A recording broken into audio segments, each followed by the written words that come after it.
Hi, my name is Shota, And I'm Amber. and this is Rachel. Our guest today. guest for today. Welcome to Kotatsu Club special episode Welcome with to the guest. the club. Yep.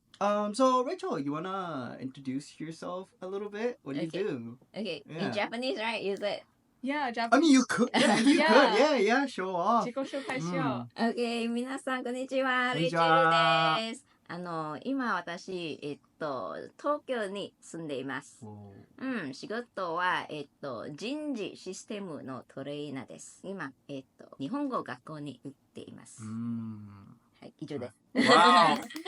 Wow. So how long have you been in Japan for?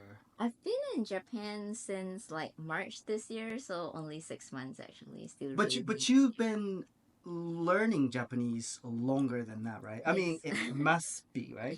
So I started learning in 2012 Mhm. when I was Wow. in 2012. when I was 2012? yeah, so Wow. long Oh. ago, right? More than 10 years ago. Wow. But that was when I was in university. Okay. But I wasn't really like serious in learning. Okay. And I was just kind of like on and off. Like, of course, I started because we had in university we had this elective where you get to choose like, Yeah. what course you Yeah. want. So like I chose Japanese language as an elective, Okay. and then so like I started learning like hiragana, katakana, and whatever, and then some simple vocabulary. Okay. And then after I graduated from university, I never really like put in serious effort in Mm. studying. I did on and off kind of like go to like the Japanese school in Singapore, Okay. but it was just like once a week. Yeah. Once a So it week for wasn't 2 consistent hours. enough. Yeah. And then now that I'm here, I decided to like, yes, I'll do it. Like I'll learn it seriously. Okay. But why now? Like it's been like more than like a decade. Right. Okay, so I think it started like before, kind of slightly before COVID. I wanted to actually come to Japan. I think it's like a midlife crisis kind of thing, because back then, like during COVID was when I was turning 30. I'm like, Yeah. oh, I'm already 30, turning 30, and I haven't done anything with my life, so I want to like go do something. And I thought like, okay, I'm gonna like do Right. something Mm. that's not related to work, like something that I personally wanted. So I actually wanted to come to Japan to enroll to a language school before COVID. But then right before I was about to pay the school fees, then COVID came. Oh, So then okay. I had to postpone my plan, and then I had work and everything. So now finally, like, yes, You I'm made it. Yeah, you finally made it. Yeah, Uh, borders open. Wow, that's awesome. So you've been studying Japanese for a long time. Have you taken the JLPT? What level of Japanese are you at? Yes, okay. So like I wanted to take the N5 initially, and then N5. yeah, no, that was like long ago. Aren't you like N-2 now? And then my teacher was like, no, don't bother. Like N5 is really super So easy. Like easy. just go for N4. Yeah. And then I'm like, okay, fine, I'll go for N4. And then when it's time for me to go for N4, I'm like, I kept procrastinating. And then now I'm like, maybe N4 might be too easy for me. Yeah, definitely. Yeah. Yeah. And then so like I've just never taken JLPT ever, and I Okay. might want to take the N3 N3? Yeah. soon, maybe Yeah, this yeah. year. Do but- you think N3 would be like still too easy for her? No, No? You don't think so? No, I don't think so. It's so hard because like you have to remember to sign up like 3 months in advance. What? Yeah, so the sign Really? up for the test Yeah, is yeah. like 3 months in advance, and the window is only like 2 weeks. Yeah. So you have to be on it. You have to have it in your calendar. Yeah. I missed it like the past like 3 tests just Wait, because I couldn't. I thought you could just remember. like show up. No, it's only given twice a year. Yeah. So it's only twice a year. Twice a year? Yeah, at least in Japan. I'm not sure what it's like. Oh, that's why overseas. everybody's posting, hey, like, minna JLPT Yeah. you know. Yeah. It's like, oh, that's why. Oh, So that's everybody's why. taking it at the same time. Yeah. So, do you think you're at N3 level now? I think I might be, but the thing is, like I think for grammar wise, I'm okay, Yeah. but my vocabulary is not very wide. Really? And also like my kanji is not that great. So I think kanji is fine because in N3 exams you still Yeah. have the furigana on top, right? Right. So at least like kanji is okay, but like my vocabulary is not there yet, I think. So I need to like accumulate more vocabulary. Okay. You have Instagram account, Yes. right? Yes. That you have a lot of followers. Not a lot. That's a lot of followers. But you run that account as a student, right? You don't Yes. teach Japanese. Well, you do teach Japanese. I share. I don't. You share. I share what I have learned. Ah, okay. Yeah, that's how I put it. I don't consider myself as teaching. Okay, but like, how did you start initially? Like, Okay. what motivated you to start? Yeah. Actually, I think it's a combination of two reasons, Oh. right? The first reason is that, like, before I came to Japan, I was like preparing to come and enrolling to the school and everything. Right. So I thought like, okay, I want to be serious in learning. And then one of the way to be serious and consistent is to kind of like put a channel so that Ah, I have to force myself to learn, because if right, I because don't everybody's learn, watching you, Yeah. right? then I have nothing to post. Yeah, Mm. yeah, yeah. And also like what you said about everyone's watching you, so you have to be really sure about what you're talking about because everyone's watching. And, Yeah. like I Holding think, yourself accountable. Yeah. Yeah. and also like what I realized that whenever I say something on video, I tend to remember it better than just studying it. So I think it's Yeah. also helpful in that sense. Yeah, that's the Oh, first reason. I think the second reason is I thought like I might be able to make a little bit of money from it. Which you do, right? Yeah, a Yeah. little. Nice. So I I thought mean, like, it's been working out great. Yeah. yeah. I mean, like, I found you through your Instagram Mm. page, and I was like, oh wow, like, she puts out like great content. What like cool things happened because of running an Instagram account? Oh, In Japan. definitely like meeting you guys, for Oh example. yeah, yeah, yeah. Oh, hey, Like, yeah. I think that's the best part, right? Yeah. Connecting with yeah, people. and not only like you guys, but like other content creators as well, like Lengi, the other. Yeah. Yeah, that we have a common friend named Yeah. Langy, who was on this podcast Yeah, a couple yeah. weeks ago. Yeah, check it out if you haven't seen Check it. it out. Yeah. So of course, definitely making friends and then getting to know people internationally. What else? I think that's like the biggest Okay. thing that I Yeah. got so far from this experience. Would you recommend other people to do the same? Yes, I would. But I think one point to take note is that like I never expected it to get like so tiring. Like it's like and actually like it's It's a almost full-time- another It's a- job. yeah, Yeah, it's it's almost another job. So time-consuming. sometimes it does get to me like the stress and Yeah. everything. So I think if people want to do it, Mm. you can definitely. It's a really good thing, but like keep in mind the stress and Yeah. Do you try to do manage it. your like full-time job still with school and social media? Yes, I'm keeping my full-time Mm. job, Oh, but I converted to part-time. Right. So I still Oh. like go to office and do my work, yeah. but only for half the day because the other half I have to go to school. Oh, you do? Like in Japan? Yeah, They have office in Japan. because my company has a branch office in Tokyo. Wow, that's Oh. amazing. Okay. So lucky. Okay. Lucky, right? And like I'm also really thankful that my manager allowed me to do this. Wow, that's Right. great. Okay. Okay, so we talked a lot about like learning Japanese and speaking Japanese. What Mm. about living in Japan? So like what has that experience been like for you? Like definitely so different from Singapore, even though like we're both Asian countries, but like Yeah. the language is the biggest barrier. And then it's like, although I have already studied so much Mm. in back home in Singapore, but coming here and actually having to interact with Yeah. people is so intimidating at first. I'm like, okay, so I can understand, for example, I'm buying something from the convenience Yeah. store and then I can understand what they say, but I don't have the confidence to reply them in Japanese. Oh. So I ended up like I replied them in English, even though in my mind I know how to reply in Japanese. Okay. So that's like okay, the first few weeks, and then eventually I built up my confidence, and then now I can actually speak to the convenience store staff in Japanese at least. Yeah, after living here, then I started to slowly gain the confidence That's to good. speak Japanese. Out of all of the skills, so there's like speaking, listening, writing, reading, which is like your strongest skill and which is the skill you want to work on the most? Let me think. Yeah.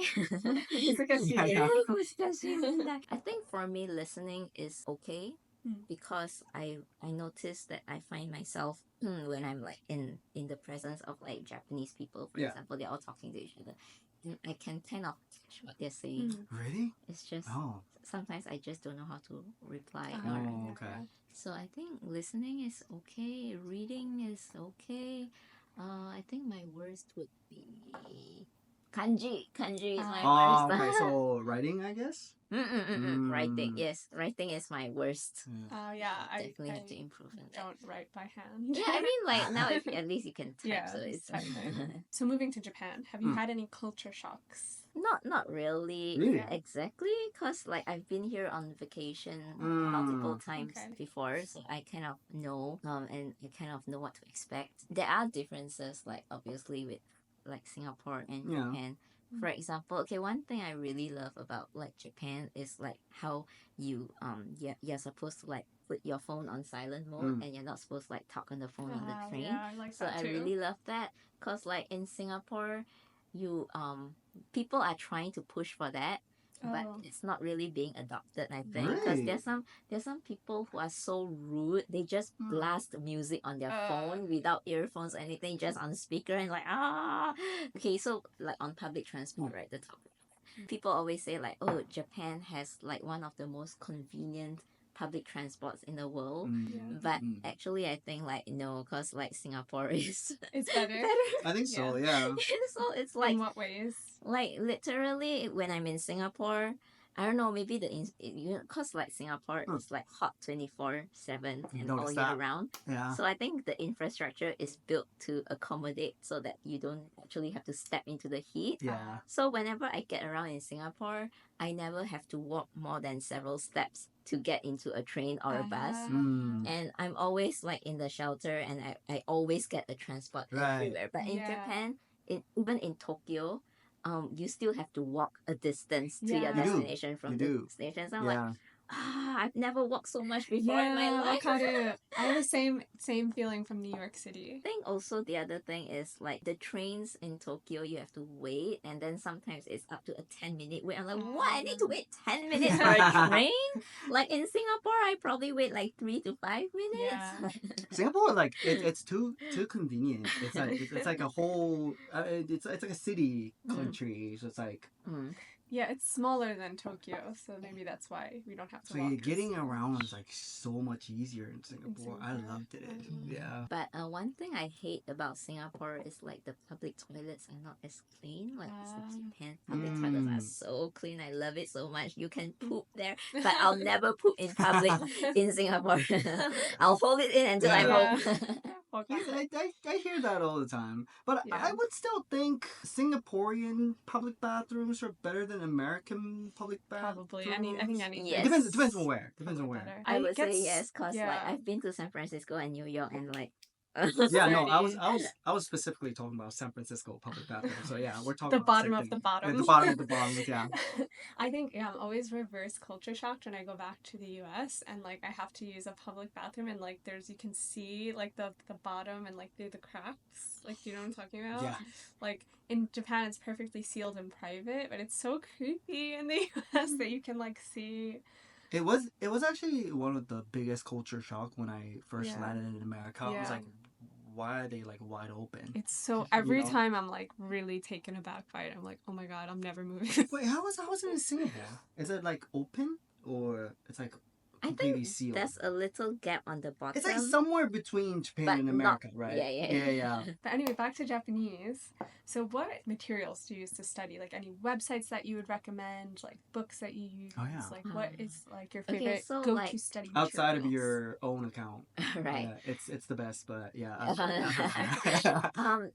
Wanikani, I recently started. Yes, Wanikani. I found another cult member. Wanikani cult. Like Wanikani cult. I keep hearing that name. What is it about? It's a kanji app where it like uses like spaced memory technique. Yeah, kind of thing space-time repetition. to like force you to memorize kanji. Didn't you know kanji in the first place? Do you know Chinese? I can speak Chinese, but I can't read or write Chinese. Ah, okay. So, like, you didn't have that kanji advantage. Ah, okay. No. So, Wanikani has been, like, a big help. Yes, definitely.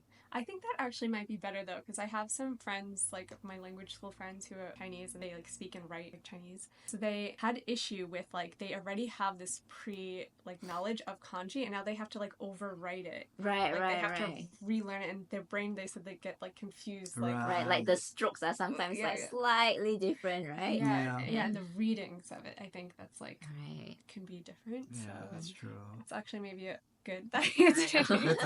No. I think so, cause like it's kind of like the same thing with like Japanese people that were like taught English here in Japan, Yeah. because the wrong pronunciation has been ingrained in their brain so deeply that like they can't say like McDonald's, right? If you like knew that as like a right way to pronounce things, Right. because that's what you were taught in school, right? Yeah. It's like you said, it's like really hard to override it. So Yeah. I guess that's true. Is there like any struggles that are like unique to Singaporeans? Oh, Difficult wow. question. Yeah, I can't think of anything Really? right now. I don't think Singaporeans would actually struggle much. Okay, you Singaporeans come to Japan then. Because, like, I don't know if you know this, but Singaporeans really love Japan.